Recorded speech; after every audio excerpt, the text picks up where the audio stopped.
अब फिक्र उस सरहद की जहां करीब 1 साल से चीन के साथ संघर्ष चल रहा है। हालांकि एलएसी पर जारी तनाव के बीच वहां से पॉजिटिव खबरें भी आई। पूर्वी लद्दाख में भारत और चीन के बीच गतिरोध दूर करने की दिशा में कामयाबी मिलती दिख रही है। दरअसल भारत चीन के बीच 12वें दौर की कोर कमांडर लेवल की बातचीत में चीन की सेना ने हॉट स्प्रिंग और गोगरा पॉइंट से पीछे हटने पर सहमति जताई। इन दोनों इलाकों को पेट्रोलिंग पॉइंट 15 और पेट्रोलिंग पॉइंट 17A के नाम से जाना जाता है। सूत्रों के मुताबिक चीनी सेना ने इन दोनों इलाकों से पीछे हटने का एक्शन प्लान भी तैयार कर लिया। भारतीय सेना ने भी गोगरा पॉइंट से सैन्य तैनाती हटाने को लेकर हामी भरी, लेकिन देप्सांग को लेकर चीन अभी पीछे हटने को तैयार नहीं हुआ है। अब यह समझिए कि देप्सांग भारत के लिए क्यों महत्वपूर्ण है। दरअसल यहां भारतीय सेना की गश्त को चीनी सैनिक पेट्रोलिंग पॉइंट 10, 11, 11A, 12 और पेट्रोलिंग पॉइंट 13 पर रोक रही हैं। ये इलाका भारत की सबसे ऊंची हवाई पट्टी दौलत बेग ओल्डी और काराकोरम रेंज से सिर्फ 30 किलोमीटर दूर है। अगर चीन देप्सांग में अड़ा रहा तो भारतीय सेना कैलाश रेंज में जवानों की तैनाती कर सकती है। हमारे सैनिक इसका अभ्यास भी कर चुके हैं। और इसके बाद चीन का वेस्टर्न हाईवे इंडियन आर्मी की रेंज से बहुत दूर नहीं होगा। हालांकि 12वें दौर के कमांडर लेवल टॉक के बाद भारत और चीन दोनों ही देशों ने इस बैठक को रचनात्मक बताया है। हालांकि इसी साझा बयान के बाद चीन ने गलवान हिंसा को लेकर एक नया वीडियो जारी किया, जिससे उसकी ही फजीहत हो रही है। गलवान में भारत चीन के बीच हुई खूनी झड़प के 413 दिन बाद चीन का यह नया प्रोपेगेंडा वीडियो सामने आया है, जिस वीडियो को देखकर 1.25 अरब देशवासियों का खून खौल उठा है।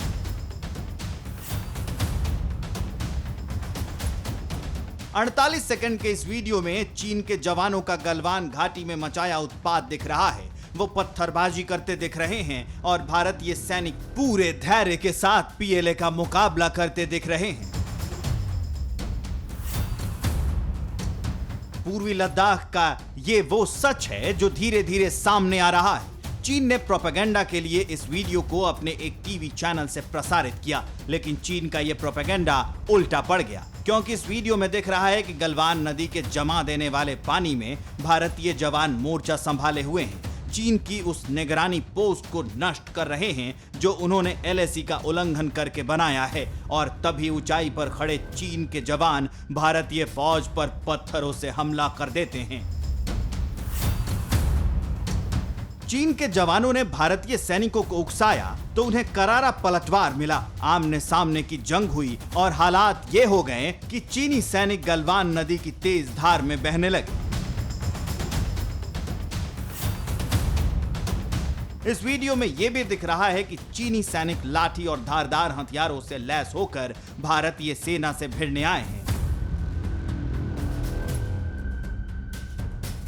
आपको बता दें कि 15 जून 2020 को हुई गलवान झड़प में चीन ने दावा किया था कि उसके 4 सैनिक ही मारे गए। बाद में इसकी संख्या 5 बताई। हालांकि अनुमान के मुताबिक इस खूनी संघर्ष में चीन के कम से कम 45 सैनिक मारे गए, जबकि भारत के 20 जवान शहीद हुए हैं।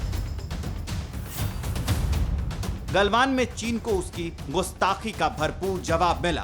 पूर्वी लद्दाख की चोटियों पर भारतीय सेना से उससे करारी शिकस्त दी और वहां भी बड़ी संख्या में चीनी सैनिक उल्टे पांव लौट भी चुके हैं। लेकिन चीन ये हार स्वीकार नहीं कर पा रहा। पिछले 1.5 साल से पूर्वी लद्दाख की चोटियों पर चीन और भारत की सेना आमने सामने डटी हुई है। डिसएंगेजमेंट को लेकर 12 राउंड की बातचीत भी हो चुकी है। चीन समझ चुका है कि हिमालय पर ना तो उसकी चाल चलने वाली है, ना ही दाल गलने वाली है। यही वजह है कि पूर्वी लद्दाख से चीन धीरे धीरे अपने कदम पीछे हटा रहा है।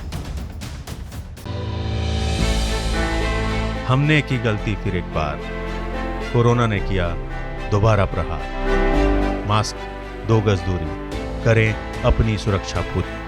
कोरोना टीका हम सबको लगाना है, मिलकर साथ समझदारी से कोरोना को हराना है।